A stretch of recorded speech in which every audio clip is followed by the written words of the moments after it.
Bom, e dando sequência à série de entrevistas com os candidatos à reitoria do IFES, nós estamos agora com o professor José Correia, que é servidor do Instituto há 26 anos. É professor do campus São Cristóvão. Professor, seja bem-vindo e boa sorte desde já nessa disputa. A primeira pergunta faz referência aqui às formas de controle e regulamentação das jornadas de trabalho no serviço público. No IFES, duas problemáticas são bastante atuais, professor, e tocam os dois segmentos, técnicos e docentes. Uma é a flexibilização da jornada de trabalho para os técnicos, às 30 horas, e a outra é o ponto docente. Como esses dois pontos serão tratados em sua gestão, caso o senhor seja eleito?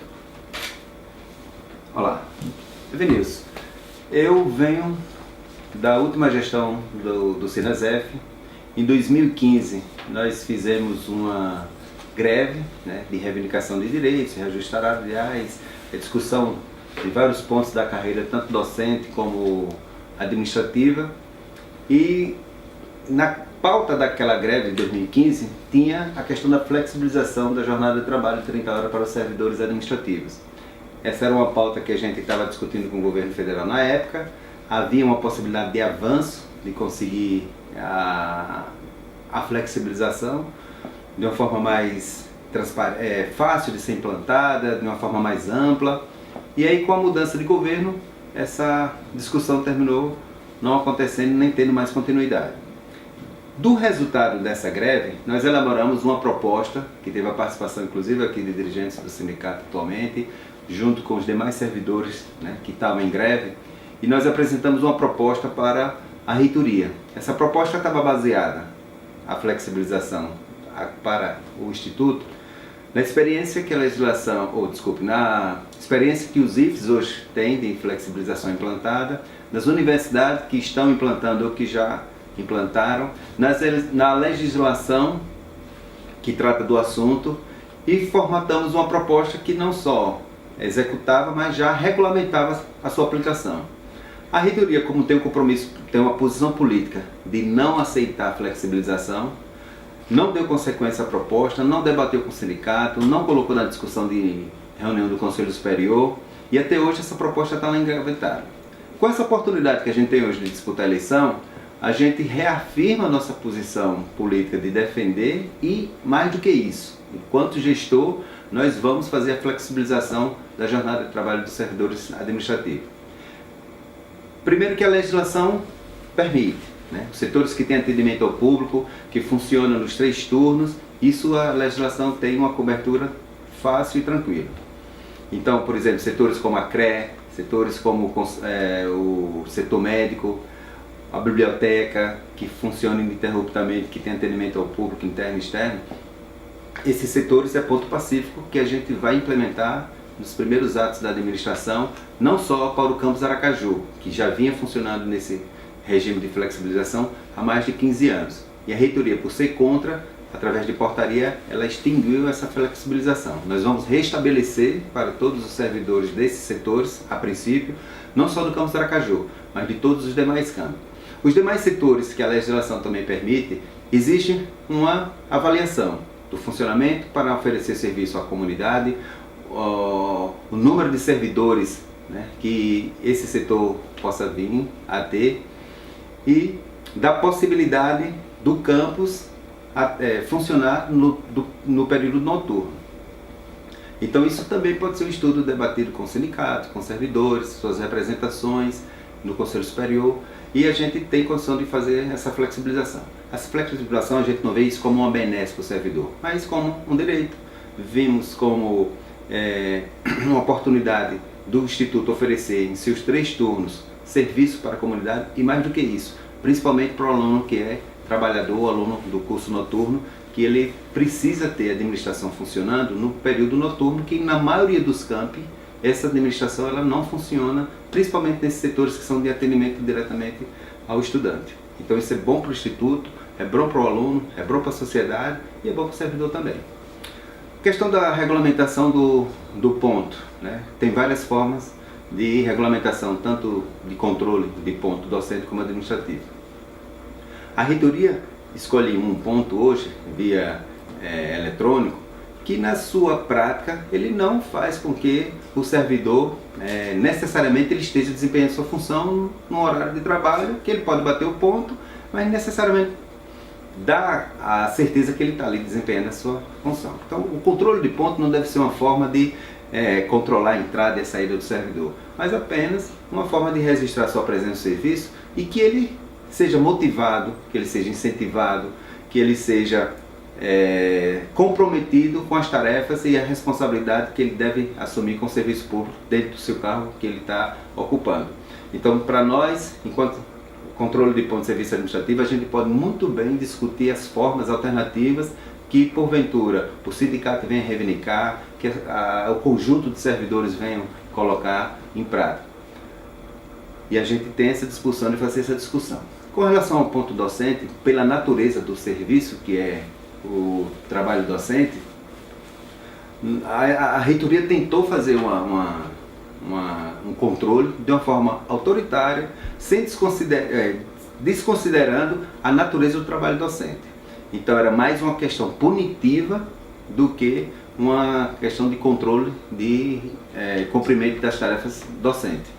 Então foi um controle que ele tentou implantar, houve uma reação muito grande da comunidade e terminou recuando.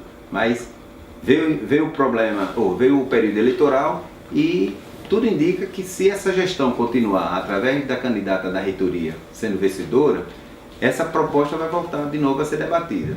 Então a gente deve fazer essa discussão muito cautelosamente, avaliar se há necessidade realmente, né, de ter controle de ponto docente. Na nossa avaliação não é o controle de forma autoritária, né, punitiva, que vai fazer o cumprimento do servidor ser melhor ou pior na sua execução. Bom, a segunda pergunta ainda do Sinasef Sergipe diz o seguinte: nos últimos anos o governo federal realizou vários cortes no orçamento, programando inclusive um congelamento de 20 anos dos investimentos aí com a PEC 241. Isso fez com que várias áreas fossem afetadas. Como é que a sua gestão, caso o senhor seja eleito, pretende enfrentar esse cenário de corte de verbas frente à necessidade de ampliação do quadro de servidores e dos espaços físicos do IFES? Essa é outra pergunta muito importante. Nós temos hoje uma emenda constitucional de número 95, que ela congela por 20 anos os investimentos do governo federal, não só na educação, mas nas demais áreas, né, de atuação do governo federal. Moradia, saúde, educação, transporte, investimentos que contribuem para o desenvolvimento regional, né, das cidades, das regiões. Isso está completamente comprometido. Se não houver uma revogação dessa emenda pelo próximo governo que vier assumir o país, nós estamos condenando uma geração a ter um subdesenvolvimento, né, na saúde, na geração de ciência, de tecnologia, na fornecimento de moradia, né, que os programas de moradia também vêm através dos investimentos do governo federal. Então, ou a gente combate essa medida que vai fazer com que o governo congele os investimentos ou reajuste baseado apenas nos índices de inflação, ou nós vamos ter um processo de retroagir a tudo, né, em todos os setores que a gente já conseguiu até agora. Cabe, eu acho que ao reitor, né, fazer essa reivindicação. Não é o diretor do IFES que vai conseguir sozinho fazer essa medida ser revogada. Primeiro que ela passa por um processo de discussão no Congresso de forma qualificada, né? É uma emenda constitucional, para ela ser revogada ela tem que passar por todo um processo de discussão legislativa e um quórum qualificado para ser revogada ou anulada. Isso envolve não só, né, o governo, mas também toda uma base parlamentar que porventura venha a ser eleita nesse próximo Congresso, né, nas eleições desse ano. Mas cabe ao gestor mostrar para o governo federal, através dos seus órgãos, dos seus conselhos de representação, que é o CONIF, que a gente tem que reverter essa emenda constitucional. Se assim não fizer, a gente vai ter um contingenciamento, né, nos reajustes do orçamento, que já começa a ter os efeitos que a gente já está sentindo no Instituto. Então, o programa de expansão, né, da rede tecnológica dos IFES em todo o país, ele já foi interrompido. O aumento de verbas para atender necessidade da assistência estudantil, ele já foi reduzido. As metas do Plano Nacional da Educação, ele já foi reduzido também, né? Com a impossibilidade de ser atingida, justamente porque esse congelamento não vai permitir mais que essas metas do Plano Nacional de Educação sejam atingidas. Eu sou o único candidato, né, que durante esse período de discussão, de apresentação no Congresso e de aprovação, fomos para a rua, juntamente com a maioria, né, muitos servidores foram para as ruas lutar contra essa emenda constitucional, lutar contra as reformas trabalhistas, lutar contra as propostas de quebra de estabilidade do servidor público.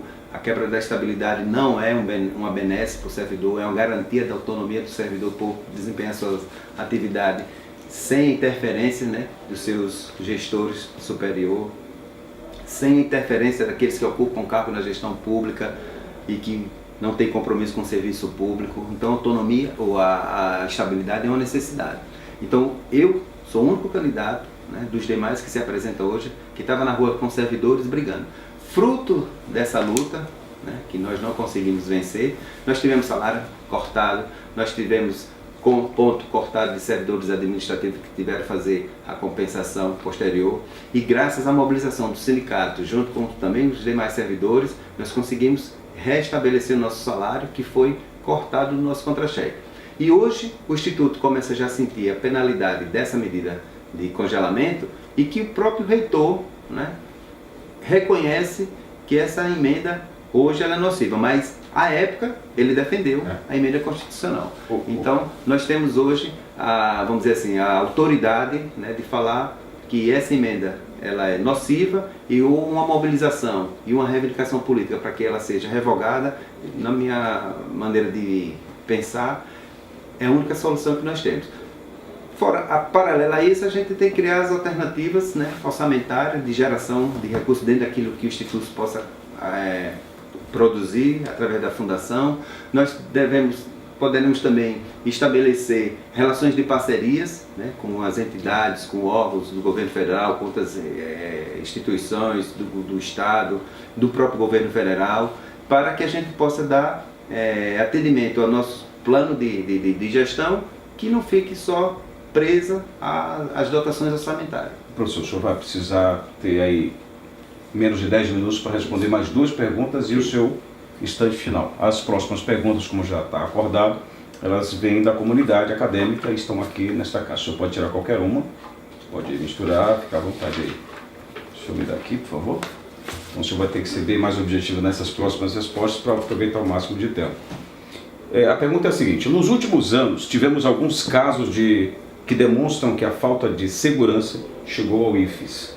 Quais ações o senhor irá implementar para a segurança da comunidade do Instituto, caso o senhor seja eleito?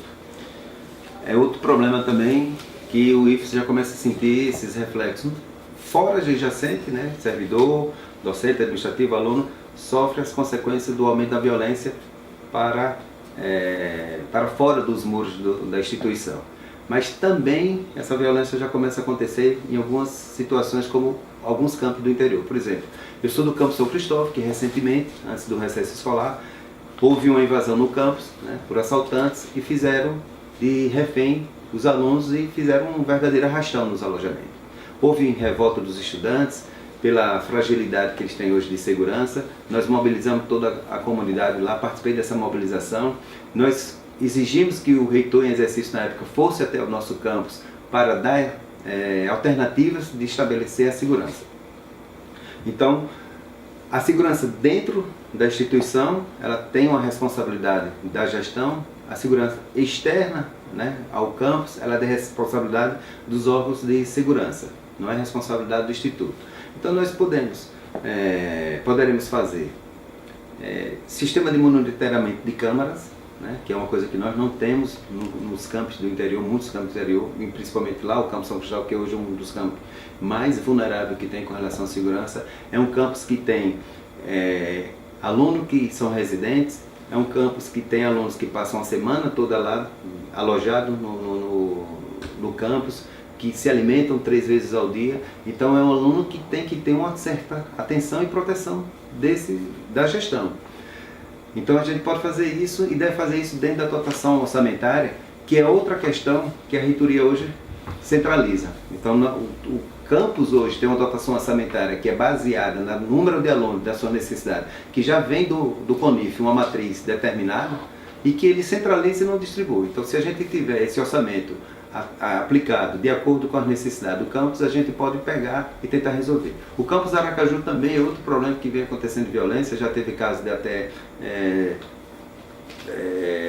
a população do entorno, numa tentativa de assalto, até morrer dentro das instalações. Não foi provocado por dentro do Instituto, mas teve essa situação. Então a violência hoje ela pode ser controlada minimamente, diminuída seus efeitos, com mais contratação de segurança, monitoramento de câmaras.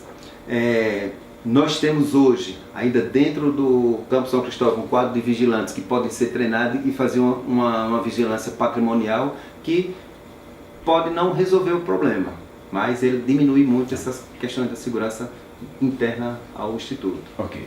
O senhor tem mais, acho que 3 minutos, é isso? Vamos lá. Mais uma, por favor. Que o senhor vai ter 1 minuto para fazer o seu pedido de volta no final, além dessa resposta agora. Ok. A última pergunta é a seguinte: como o senhor pretende valorizar a pesquisa aplicada e científica e projetos de extensão, caso seja eleito? A pesquisa aplicada é a pesquisa que orienta e que fez com que a lei do Instituto determinasse de criação do Instituto determinasse que os IFES tivesse que se direcionar para esse tipo de pesquisa, que é a pesquisa aplicada. Na nossa avaliação, a pesquisa ela não tem diferença e nem deve ser restrita apenas a um determinado tipo de pesquisa. A pesquisa ela tem que ser ampla, porque esse conceito de aplicado em nem todas as áreas do conhecimento ela se aplica.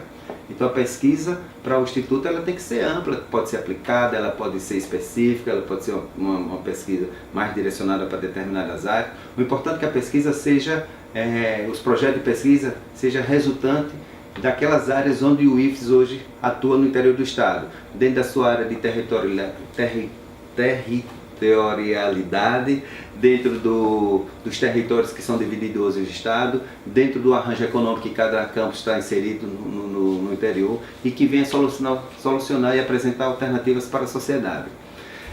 Nós temos hoje no Instituto uma Pró-Reitoria de Ensino e Pesquisa que só desenvolve pesquisa, ou que estimula a pesquisa em determinadas áreas, não vê o conjunto das regiões do Estado. E a extensão, ela é completamente renegada. Das poucas iniciativas de extensão que foram proporcionadas pela Pró-Reitoria de Pesquisa e Extensão, é uma extensão inversa, ou seja, os projetos que se apresentaram eram mais uma extensão para dentro do próprio campus, para dentro do próprio servidor, do que justamente o contrário, que é o objetivo da extensão, que é levar, né, o conhecimento, as alternativas, né, os resultados de pesquisa produzidos pelo Instituto para a comunidade e para a sociedade.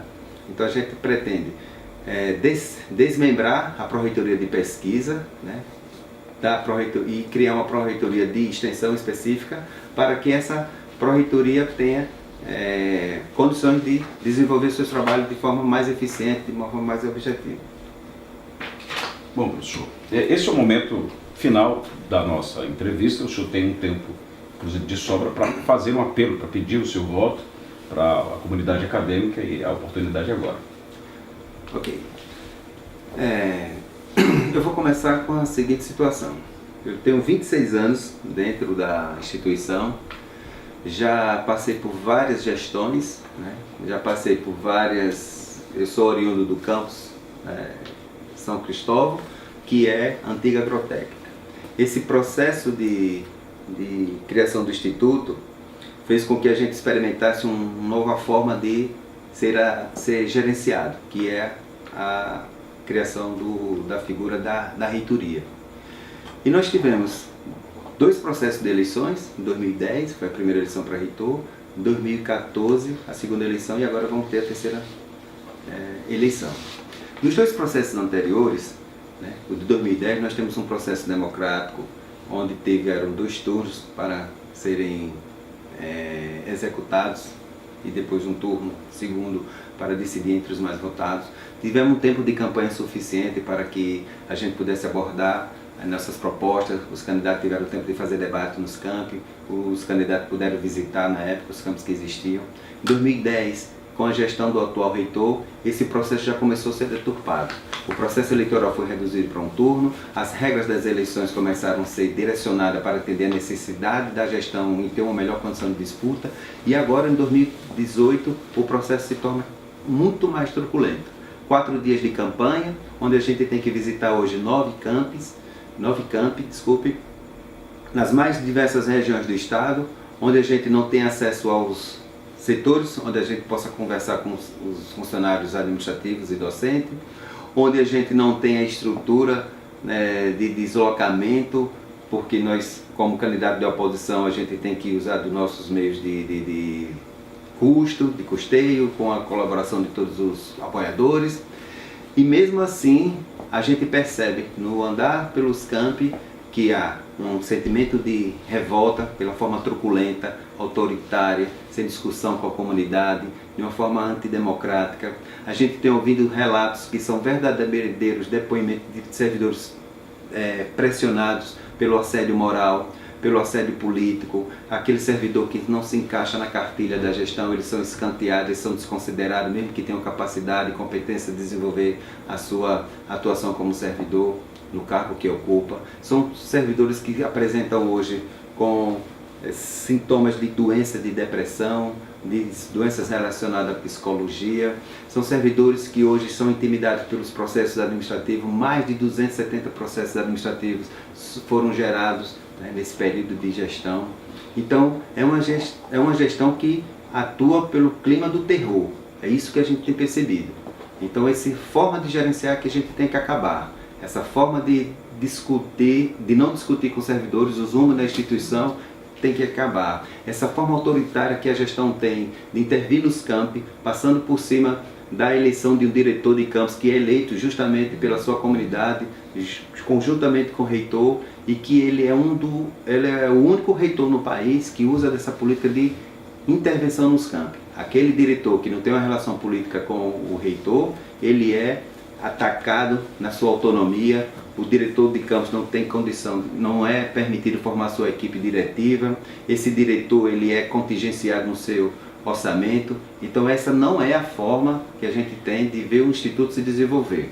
Uma campanha de 4 dias não é a campanha que vai estar dando consciência para que toda a comunidade vote dentro daquele candidato, apresentar a sua proposta de forma tranquila, participativa, democrática. Então, para mudar essa situação, é o professor Correia que tem um compromisso histórico na sua atuação, que tem um compromisso pela luta que já desenvolveu junto aos servidores, através da sua atuação no sindicato, que sempre esteve ao lado dos servidores para lutar pelos seus direitos externos, que são atacados vinha do governo federal, e dos seus direitos que são também atacados pela gestão. Então, para mudar essa situação, para a gente ter um IFES melhor, é voltar no dia 20, professor Correia, para mudar essa realidade e fazer um IFES mais humano, competente, democrático e participativo. Professor, boa sorte nessa disputa e até a próxima. Obrigado. E a você que nos acompanhou, muito obrigado pela atenção. E a gente acabou de acompanhar aí a entrevista com o José Correia, candidato a reitor. Até a próxima também.